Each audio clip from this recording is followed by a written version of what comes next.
Chers compatriotes, chers amis de la presse, militantes et militants du Bloc libéral et de la CPR, amis de la démocratie, mesdames et messieurs,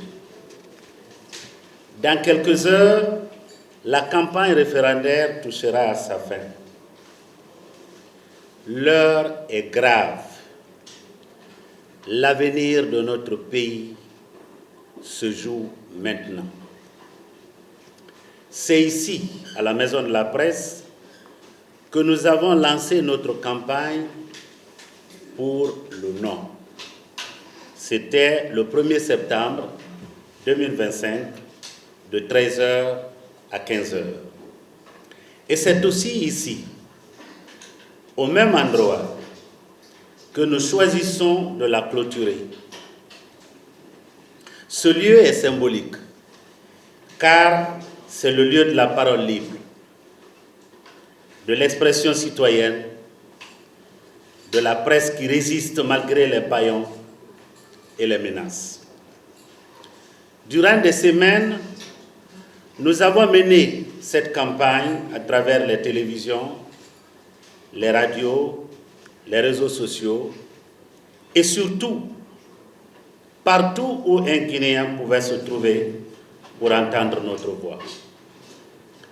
Malgré les censures, malgré les intimidations, malgré les sanctions infligées aux médias qui ont osé nous tendre le micro, nous avons persisté.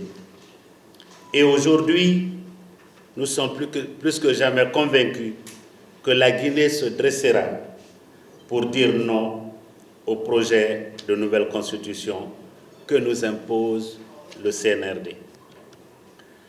La consigne est donc claire. Votez non. Chers compatriotes, le message est simple et sans ambiguïté.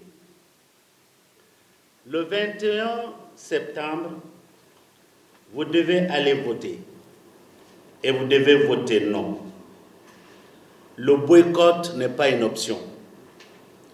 Depuis Lansana Conté jusqu'à Alpha Condé, l'opposition a appelé à boycotter les référendums. Mais elle a toujours fini par participer aux élections qui ont suivi. Résultat, cela n'a rien changé, car les textes sont restés en vigueur et le peuple a été privé de son droit de s'exprimer. Aujourd'hui, nous devons tirer les leçons de l'histoire. Le boycott est stérile et le non est libérateur. Pourquoi voter non? Nous avons expliqué à plusieurs reprises les raisons pour lesquelles le peuple de Guinée doit rejeter ce projet. La répétition étant pédagogique, je vais ici les rappeler ces raisons avec force. Premièrement, parce que le texte constitutionnel consacre l'impunité. Comme nous le savons tous, l'un des deux mots les plus forts dont souffre le pays est sans nul doute le comportement violent de nos dirigeants tout au long de l'histoire.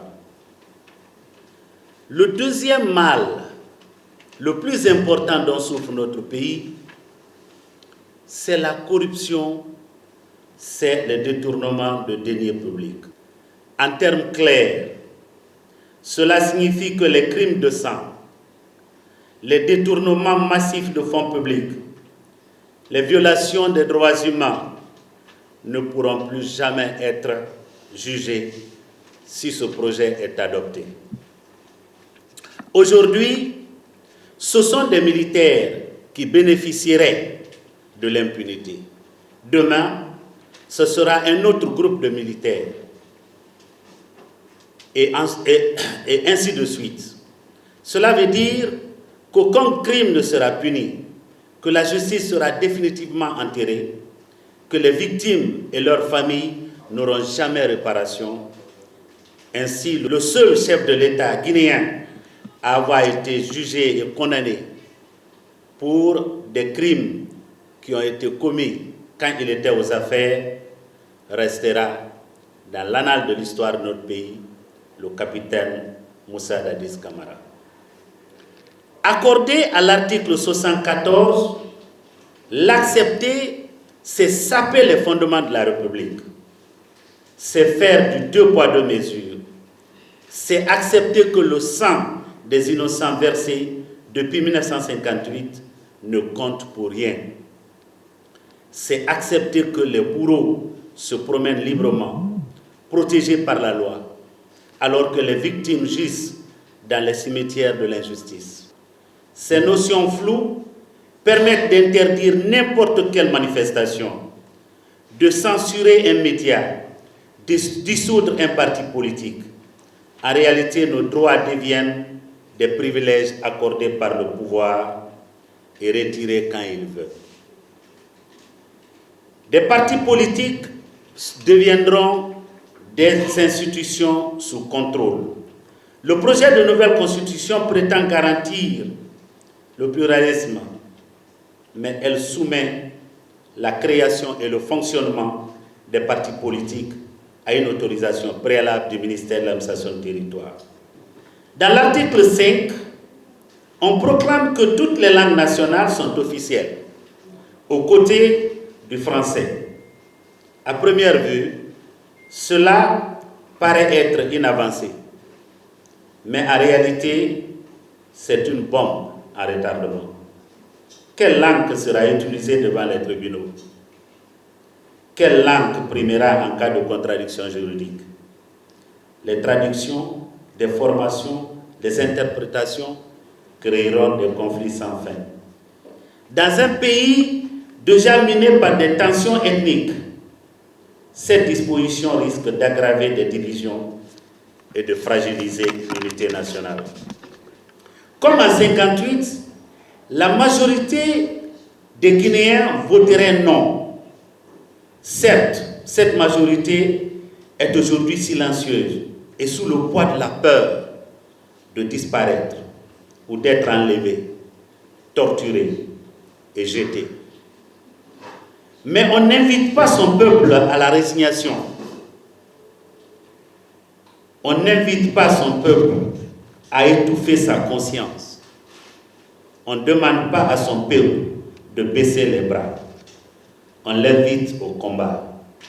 On l'encourage à se battre pour sa dignité, pour sa liberté, pour sa vie tout court. Si eux ont dit non en 1958, malgré la violence, la corruption, les intimidations, nous devons dire non en 2025, quel que soit l'autoritarisme du régime actuel. La faillite du boycott dans notre pays. À chaque fois que l'opposition a appelé au boycott, elle a affaibli le peuple. Elle a demandé au peuple de renoncer à son droit de s'exprimer sur des questions qui concernent directement leur vie. Nous avons commencé cette campagne ici à la Maison de la Presse. Nous la terminons ici. Mais la bataille, elle, continue demain, après-demain et jusque dans les urnes. La Guinée a rendez-vous avec l'histoire.